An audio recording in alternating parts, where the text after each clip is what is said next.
Hello. If I my energy level seems a little low, it's not you. It's been a week. I hope it's been a productive week for you. For me, I moderated a panel. I haven't done that in a while. I'll tell you more about that in a second. But I also, took some personal time to get some stuff done. And and it was exhausting, but it was well worth it.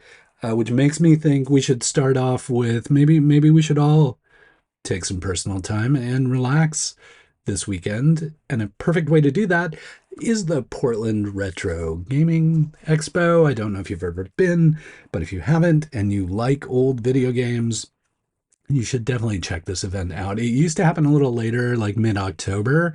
It's been bumped up to this weekend. You got to get there this weekend. But the setup is amazing. It has old kind of cabinet video games, so like Pac-Man and Dig Dug and Dragon's Lair, and all the ones that you love, Xevious, and what's the one with the flying face thing? I can't remember, but they have a lot of it. Centipede, they have Centipede. Burger Time, probably Burger Time if you like the Burger Time. Me as a huge fan of Tempest and Missile Command, and they usually have those cabinets there as well. Sometimes they have pinball free to play as well. But the other thing they have is old consoles. So if you've really been like wanting to play an Atari 2600, maybe you want to play some Pitfall Harry, you can do that there. You can play the Atari Jaguar for whatever reason you'd want to do that. Or ColecoVision. Maybe you want to do the ColecoVision. Anyway, all that being said, Portland Retro Gaming Expo happening this weekend. If you like retro games, go there. If you like new games, there's also a reason to go there. I'm not sure if it's happening this year, but in previous years, the folks at Pig Squad, the Portland Indie Game Squad, the folks developing their own games, also had, a little area of the Retro Gaming Expo where you could try new games that are being built, bug test them, or try them pre-release. So that's another important reason to go there. But, it's always a great event, always brings a lot of joy, and is just a great way to relax and bask in some nostalgia. Clearly, I wish I could remember the name of that game where the guy's face comes together and you have to like try and blow it up. It's a space game. It's a big anime. If you know the game I'm talking about, please put it in the comments because it's driving me nuts. And Berserk, no, never mind. You probably know. Just let me know. Thank you. Okay, so go to Retro Gaming Expo. Now let's get into what happened this week. First story, big story. I do regular searches on Portland startups and that kind of thing, but also people send me stuff all the time. And, early morning, I can't remember, Monday or Tuesday, a lot of people started sending me this thing. They're like, oh, have you heard of this company that just raised $70 million? It's a Portland company. And TechCrunch says a Portland company just raised $70 million. I'm like, I don't think so because I haven't heard anybody talking about it. Sure, I don't get all the news, but like if a company was raising $70 million, I would like to think I maybe would have caught it somewhere else. And so I was like, what is this talking about? And it turns out it was a company that used to be here, formed out of another company, was here, had a good exit, team got back together, formed a new company. That company changed names while I was here, but then relocated its headquarters, I think back east to New York. But there was still some lint on Google that when you searched for this company, it was like, oh yeah, they're in Portland. So that's clearly where TechCrunch got that. So no fault there. I mean, they were doing their research. It was just the information was incorrect. And but it had me thinking of usually when this happens, and it happens more often than you would think, it's because of Earth Class Mail. And if you haven't heard of Earth Class Mail, long time Portland startup, like way back, like predating even Silicon Florist. Like I think they were around doing things before I started writing the blog 17 years ago. And Their whole focus was basically digitizing mail. So you set them up as the people to receive your business mail or personal mail or whatever. They receive the mail, they scan it, they send you the digital files, and you can either keep those, and or you tell them to destroy the mail. Like sometimes you get a check and you're like, no, you need to forward that to me, whatever. So they handle that, basically like modernizing the idea of a PO box and preventing you from needing to go to said PO box to get your mail. So good idea.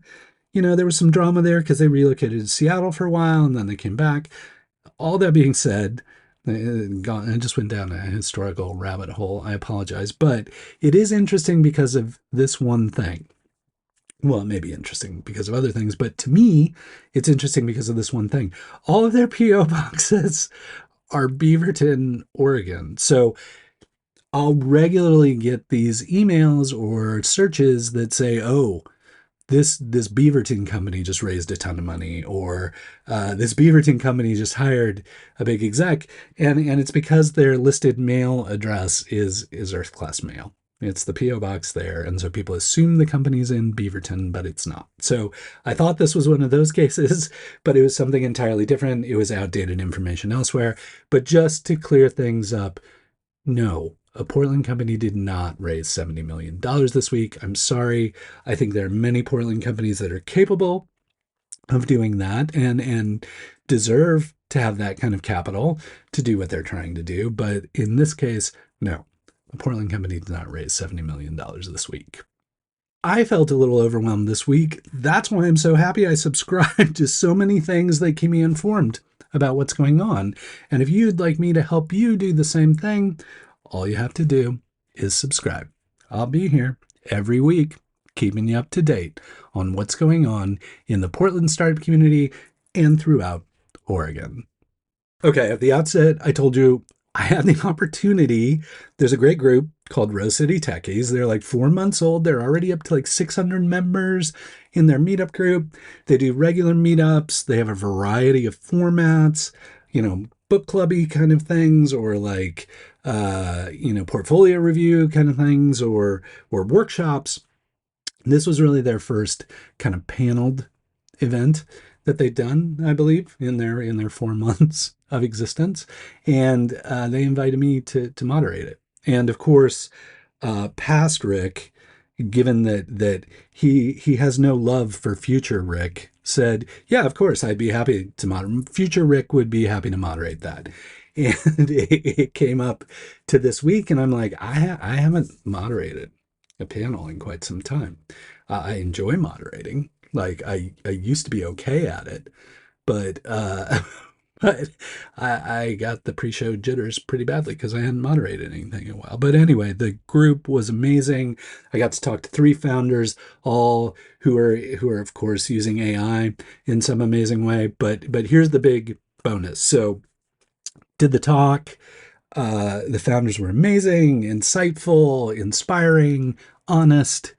Highly encourage you to attend a City Techies event if you can, because it was just really well put together. Anyway, I get to the end and I'm like, look, you're founders, you all need something. Tell us as an audience how we can help you with your startup. And 2 of them were like, well, we're beta testing our product and we could use your help.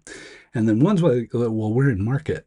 Then we would still like you to try our product and give us feedback. So if you like trying products, if you like beta testing products, here are 3 companies that you should consider using. The first one is Lumiro. I think it's lumiro.app. I'll link everything up so you have access to it. Lumiro is walking tours, like AI developed and refined walking tours for whatever city you're in. You want to see some interesting stuff. You don't want to have to go on like a big guided tour thingamajig or like hire a tour guide. That's what Lumiro is doing. Get you out there. You can even do it in Portland. Do it in your hometown. Like maybe learn some stuff that you didn't know about Portland, or maybe you're new here. Maybe you just moved here and you're like, hey, I want to learn some interesting stuff about Portland. That's what Lumiro is for. They are currently available on both iOS and the Google Play Store. So go try that app out And if you like what you see, let them know. If you have feedback that's not necessarily positive, let them know that as well. The next one is MeBot. MeBot is currently in beta, but they're allowing people to sign up for the waitlist and get signed up to beta test it.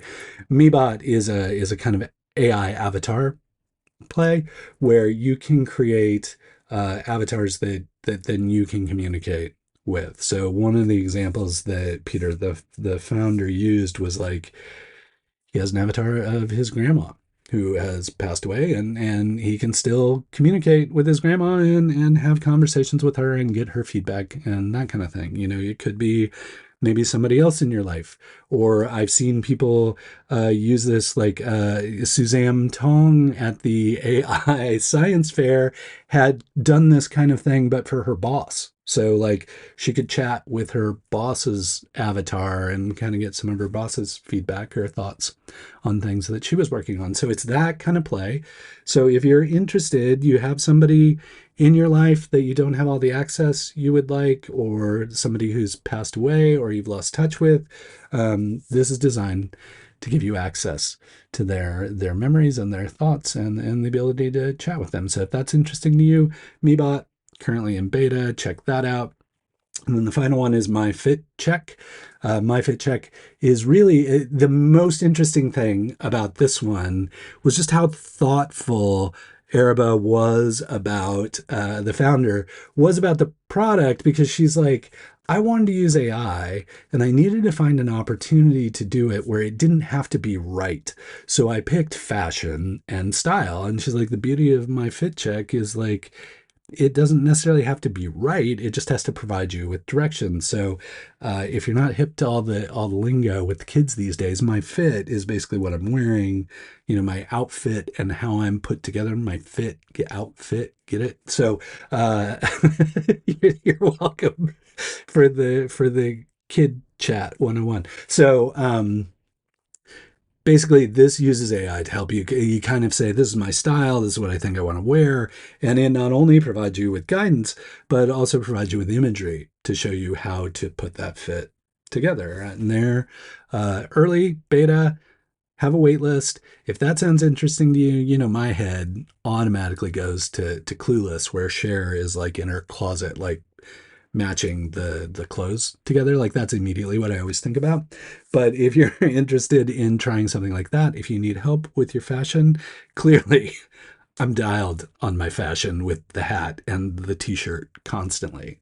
Sometimes I wear a long shirt underneath my t-shirt, and that's really all I need in terms of fashion. So if you're more fashionable than me, or you would like to be more fashionable than me, maybe check out MyFitCheck as well. Again, I'll link all those up so you have the opportunity to beta test those two or download the production version of Lumira. Next up, event that I love dearly called Pitch Latino has happened here regularly in Portland, but you know, they're growing up. They're the Latino founders crew. They hired Juan Barraza as the executive director. Now they're doing their events all over the place. So they do Pitch Latino Portland. They did a Pitch Latino Seattle. And October 1st, they will be doing Pitch Latino Bend. This one's slightly different. It's free to attend. Usually you buy a ticket to kind of kick in to the prize money because everybody gets prizes. But this time in Bend, totally free. Get to go see some amazing Latine-led companies pitch, and then you know, the audience votes, and the big winners get kind of bigger prize money, like the top winners. But everybody gets something for their time. Everybody gets prize money. The thing I like most about Pitch Latino and Pitch Black, which is the competition that Pitch Latino was kind of inspired by, not kind of, it was inspired by Pitch Black. But what I like about both of those is they're not typical pitch competition, founder as tribute, get up there and entertain us by pitching your startup, and maybe a few of you get something out of it, but the rest of you feel like, well, that was a great opportunity to practice my pitch, but that's really all I got out of it. What I like about Pitch Latino and Pitch Black is everybody gets something. Sure, the crowd favorites get more capital, more prize money, but everybody gets something for participating. Everybody gets some form of capital for taking the time to take the stage and pitch their companies. And so if that's of interest to you and you're in Central Oregon and you're interested in Latino-led startups, or if you're just interested in startups in general, like go to Pitch Latino. It's always a great show, always some amazing presenters. That's taking place October 1st in Bend, Oregon. Pitch Latino Bend 2024. Please attend. You know, I like the affinity maps. I love when like there's like Buzzcut, which is all about like non-alcoholic opportunities. There's Everywhere is Queer, which is like queer owned and queer friendly establishments around the world. It's like this huge database of things. You know, back in the day, one of the first companies I ever wrote about was Placial, which was early affinity mapping before there were things like Google Map layers that you can do. And then there was, you know, Unthirsty. Unthirsty was a happy hour finder affinity map. Well, now there's an Oregon Beer Trail affinity map, which will let you know about all kinds of different breweries, brew pubs, bottle shops, places that sell beer in Oregon. It's still in the works as an app, but the map has been released as a web accessible map. So if you are a beer aficionado, if you're like, I need something besides yet another IPA, maybe take a look at the Oregon beer map and maybe plan, you know, your next road trip. Like maybe you want to go off the beaten path the next time you're traveling through Oregon because you're like, oh, there's this really interesting brewery over here, or this is a brew pub that I didn't know existed, and I would like to take a break. Maybe I grab lunch there and try something new. Really, my favorite thing about affinity maps is both like, not only do you learn a lot more because they're so focused and kind of not niche, but like nuanced to a particular focus. I love that part about it, but I almost love more the fact that somebody is getting to express their passion about a particular subject through geographical reference, which is amazing. Like the fact that they can build these things that help them show how much they know about a particular topic and make it available and accessible to you if you care about that topic. I think that's what I love most about affinity maps. So if you're a beer drinker, if you're looking for some new places in Oregon, please check out the Oregon Beer Trail map and stay tuned for an app coming soon. Speaking of beer, you know, beer kind of falls into this like consumer products realm. So like CPG, which is, you know, consumer packaged goods, or consumer products like apparel and footwear, food, beverage, all that kind of stuff. Like Oregon is ridiculously good in that space. We have amazing companies. You know, I always try and quote my co-founder at Built Oregon, Mitch Doherty, who says, you know, really insightful and cute things like like Oregon is the Silicon Valley of consumer products. And I always paraphrase that as the Bay Area because I like Silicon Valley, really. Anyway, no fault to Mitch. He's not in the tech realm. He thinks Silicon Valley. It's fine. So the other thing he likes to say is, you know, most colleges or professional teams have their stadiums named after banks or insurance companies or whatever. And in Oregon, we have some named after companies that make potato salad, like Research Stadium. Yes, they make potato salad. They make salsa too, but they started with potato salad. If you did not know that, that's your trivial fact for the day. Reese's potato salad. I knew them more for salsa. So if you thought it was salsa, that's fine. That's what I knew them for too. Anyway, so Mitch built consumer products, all that kind of thing. Built Oregon, the voice of consumer products, the nonprofit designed to help everyone from the Nikes and Columbias of the world, the Reesers and the Tillamook's, down through, you know, the earliest stage startup, just working at that farmer's market, trying to figure out how to make a product work in the market. That's who Built represents. And Built has just turned 10. And we will be celebrating that next week at Built Festival 2024. The main event takes place on October 4th, 10/4. 10/4, good buddy.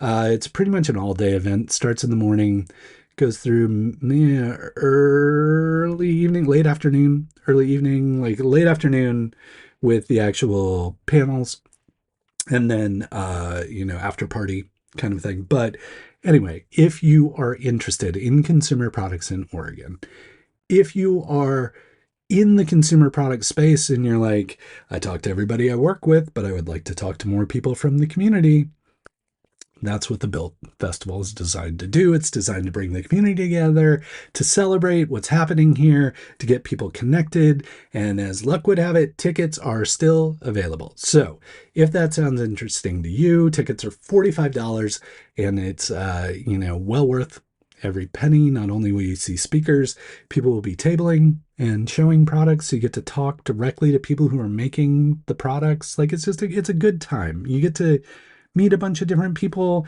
You get to meet people outside your discipline. You get to meet like food and beverage and knives and coats and shoes and everything. So if that sounds even remotely interesting, we would love to see you at Built Fest. I'll be in the AV play. I'll be running the slides or something. So you probably won't see much of me, but Mitch would love to see you, as would all the other people in the community. So please come join us on Friday, October 4th, 10/4. Good buddy. And we would love to see you there. Help us celebrate 10 years of Built Oregon and celebrate all the wonderful and amazing companies being built here in Oregon in the consumer products space. All right, that's it. Again, sorry if my energy level is a little down. This has been a week. There's been a lot of stuff happening. I hope you had a good week. I hope everything went well for you. I hope this news was interesting to you. There's some fun trivial facts in there kind of thrown in and all that kind of thing. I hope you're hanging in there. And until we get the chance to chat again, please keep up the good work.